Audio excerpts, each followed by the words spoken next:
All right, for today's video review, we're going to be taking a look at Transformers Legacy Evolution Leader Class Prime Universe Dreadwing.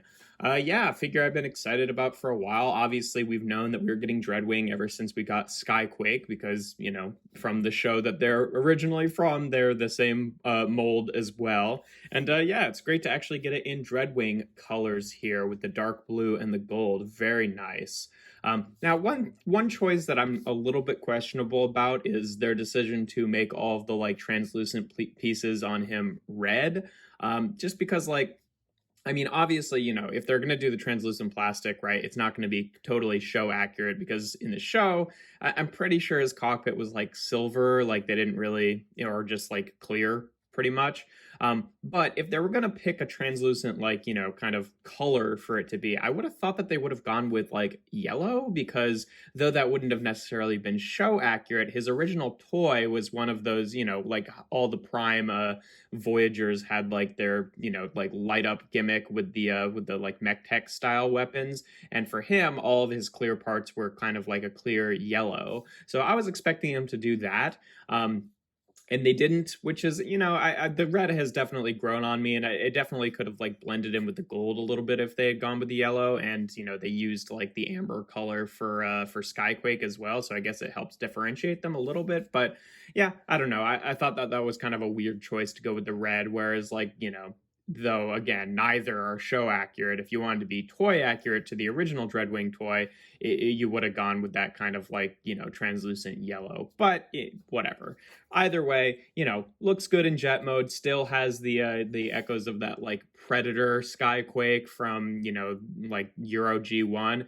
Cool to see that design here. I do wonder if we're ever going to get this mold in those colors. But it's all talking points from the original Skyquake review because it is all, for all intents and purposes, the same figure.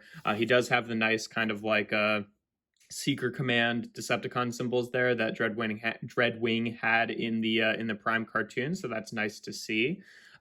He comes with the same weapons, although a little bit different. This is the one bit of resculpting here is the big gun. Obviously, I'm glad that they did this, because in the Prime cartoon, that was the one difference between Skyquake and Dreadwing as well, was the tips of their guns were shaped differently.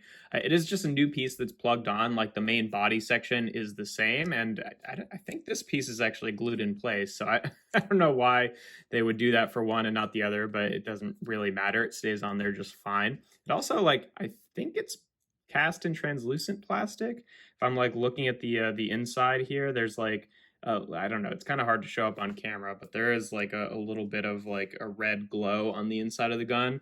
So I think it is some kind of translucent plastic, but it's totally hard to tell. But also doesn't really matter. So, it's just kind of, I don't know, a talking point, but yeah, that looks fine.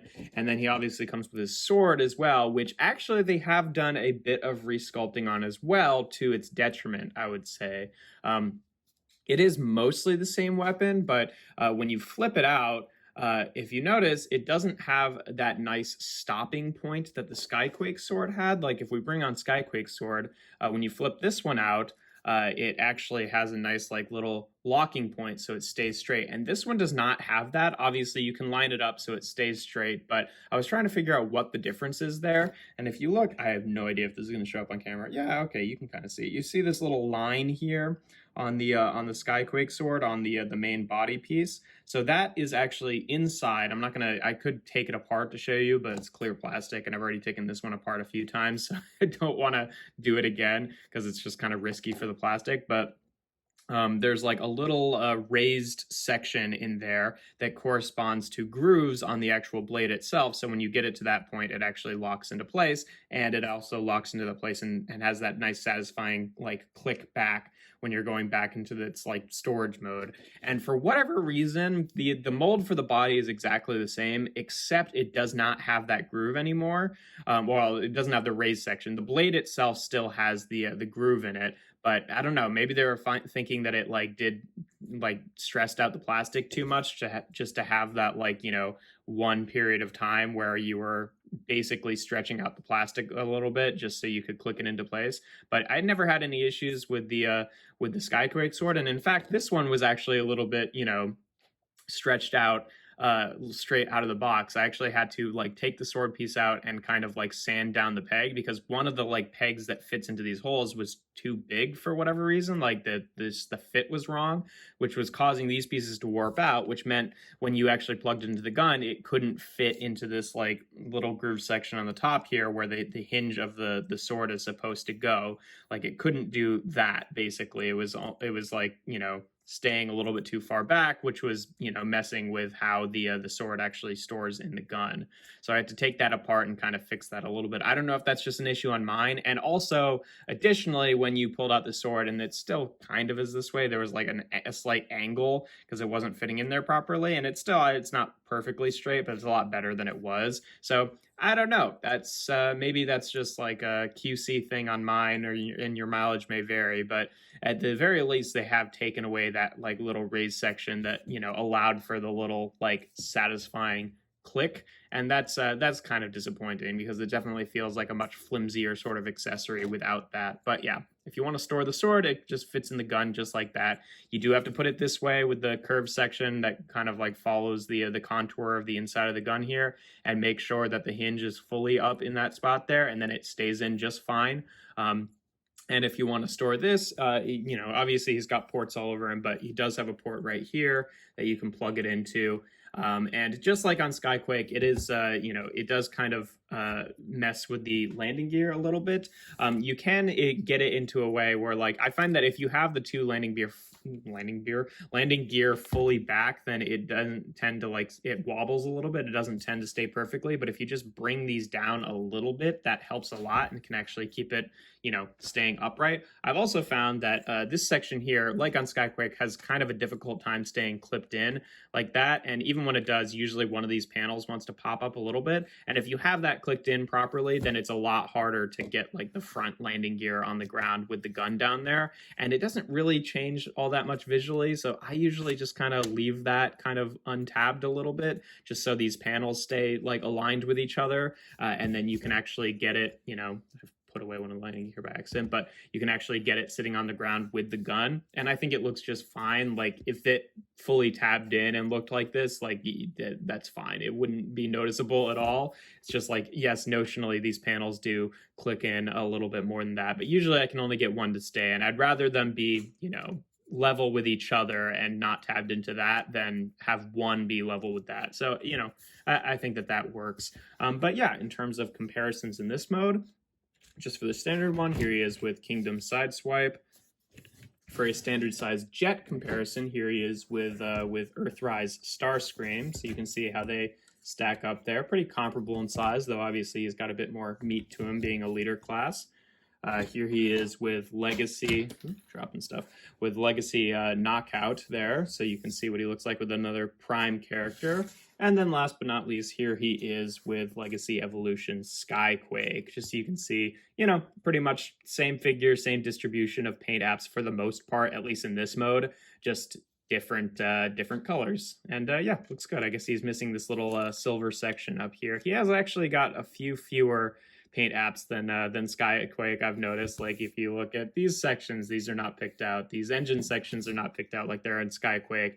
This is more of a thing in robot mode, but the underside of the wings on Skyquake were like fully painted, and they're not on him. So yeah, I don't really see where that extra paint budget is gone. There's like a paint app or two in robot mode that he has that Skyquake doesn't. Oh, you know what?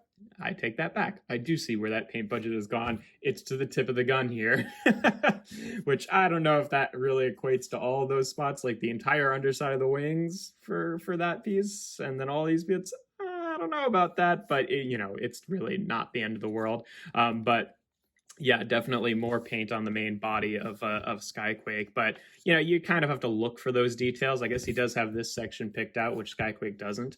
But you know, those differences are like there if you're looking for them, but they're not terribly easy to spot out. So whatever.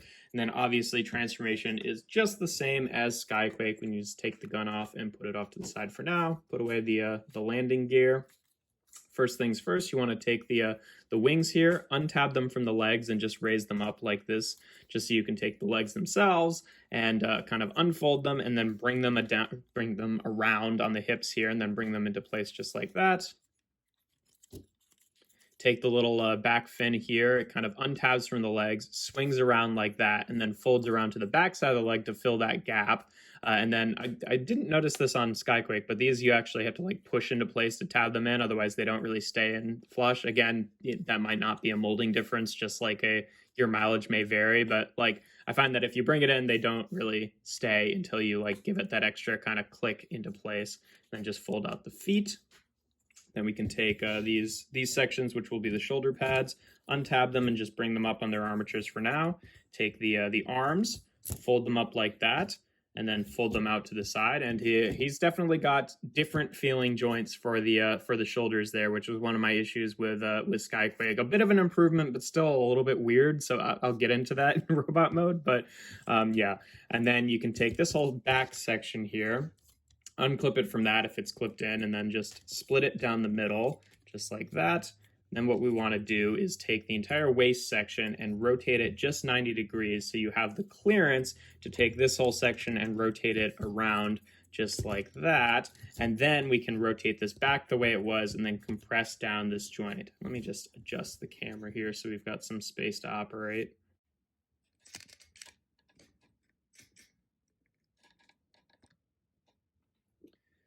All right, then once we've done that, you want to take this entire nose cone section here and untab it here. You want to kind of pull it up like this. There's like there's this armature back here that you want to clear the other side of. Let's move this out of the way. You can see this kind of fits through this groove here, and you want to get that on the other side just so that when you're bringing it around that you're not making contact with the crest of the head.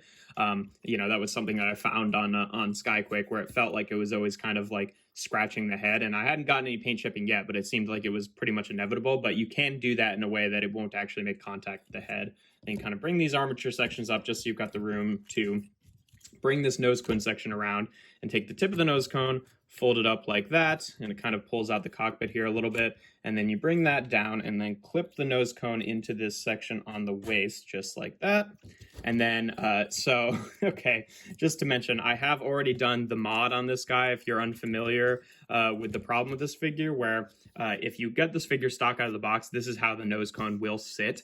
But how it's supposed to sit is push it in like that so that these grooves are actually parallel or perpendicular rather with the rest of the body, so that when you bring this section up, it can actually clip into place there. Not really a hard and fast clip. It doesn't stay that securely, but it makes everything sit a lot more cleanly. And there's a mod where basically you have to take apart this nose cone section and pop a couple glue joints just to, like, you know, on this gray armature here. I'm not going to be able to explain it well, but there's like a little groove that you just have to, like, you know, extend out so that the landing gear can get past it when it's all inside this mechanism.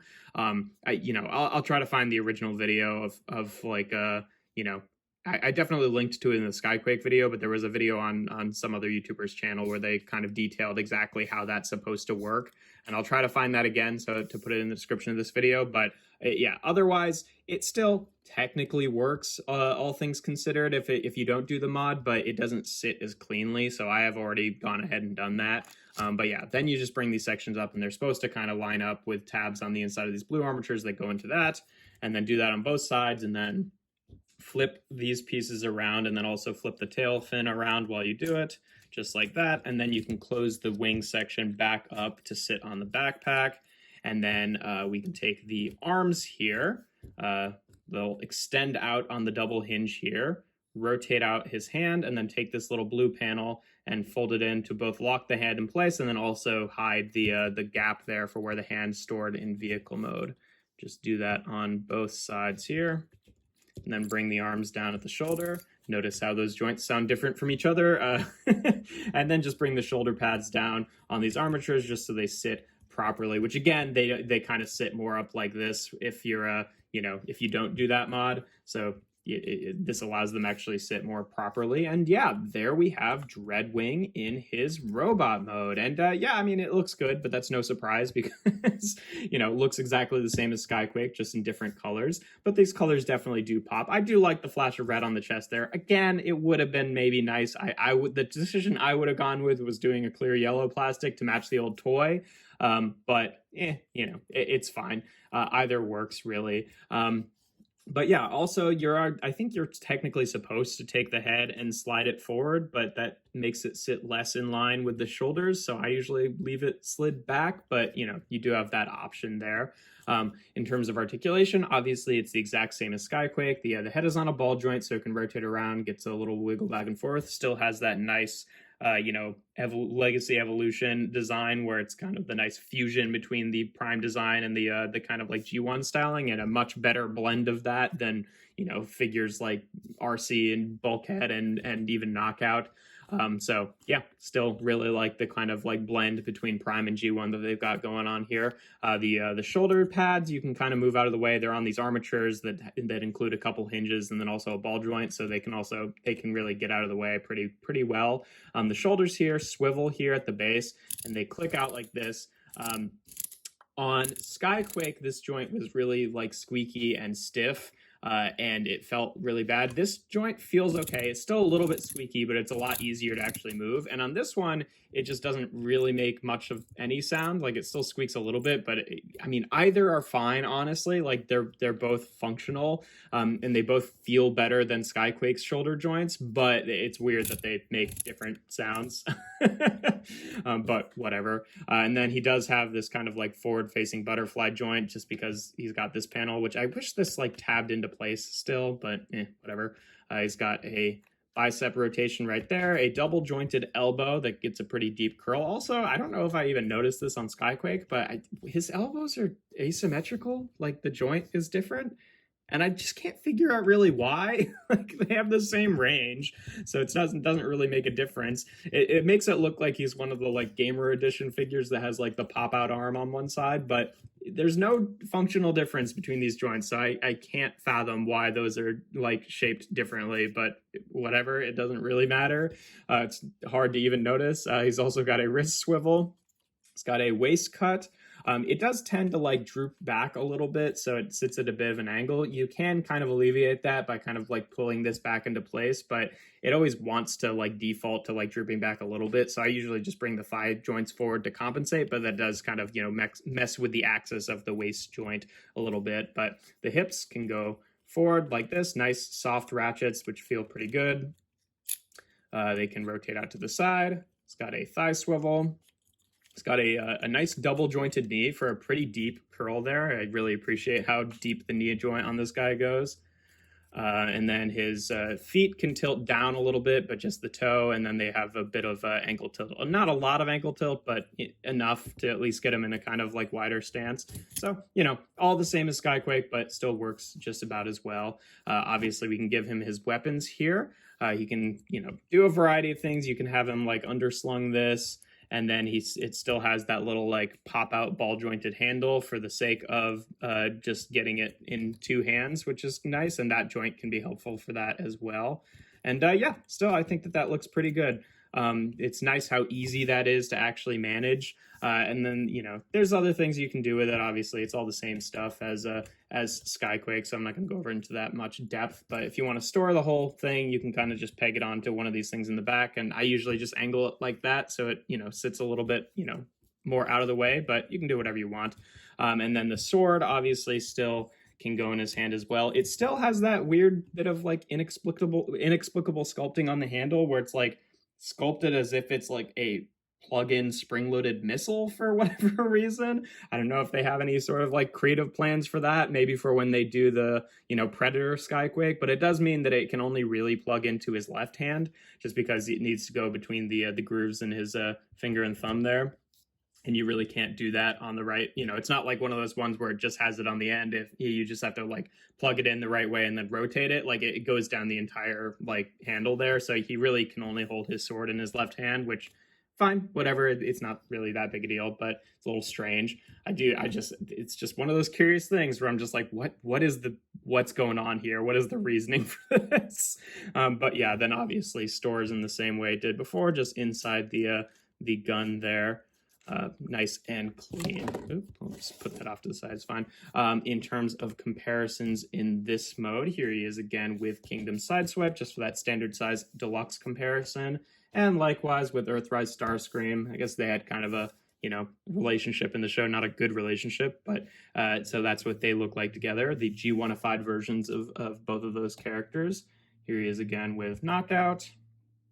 And last but not least, here he is again with his brother, Skyquake. Finally, nice to see both of these guys together there. And yeah, no, they look about the same, pretty good. Like I said, I think that the one painted detail that I do miss is the, lighter paint on the underside of the wings, which, it's not something I would have even thought that I needed if they hadn't done it on Skyquake. But I don't know. Overall, I just feel like the overall package looks a little bit nicer on Skyquake, but which is weird because I would have thought that I would prefer these colors, but it's really not that big of a difference there. But yeah, you can see all the different painted differences. Like he's got these side pieces painted that Skyquake didn't. Let me see. It's like spot the differences here. Yeah, it's about all I'm noticing. I mean, there's other stuff like, oh, his face is gold and his face is entirely gunmetal, so he's got more color on his face since he has the gunmetal crest as well.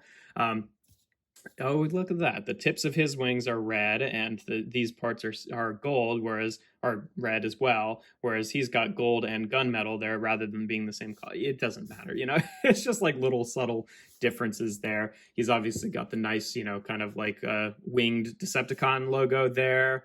But yeah, pretty much all the same. There's really no huge difference there in the paint scheme. I'd say the biggest visual difference is, aside from the colors, is obviously just the undersides of the wing being painted. And yeah, like on Skyquake, it would have been nice if maybe there was some way for the wing backpack to rotate around to be a little bit more accurate to the Prime design, since his wings were swooped down in the show, not up, but it's fine. Overall, still a really nice figure, and it still works really well. Obviously, still has that issue of not being totally 100% functional out of the box and having to do that little mod to fix it.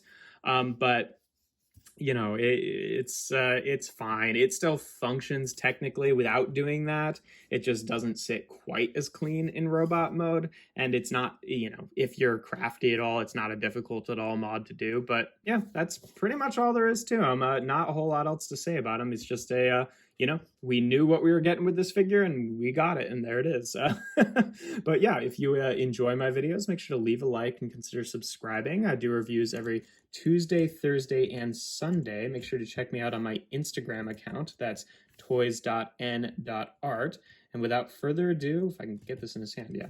Here we have Transformers Legacy Evolution Leader Class Prime Universe Dreadwing.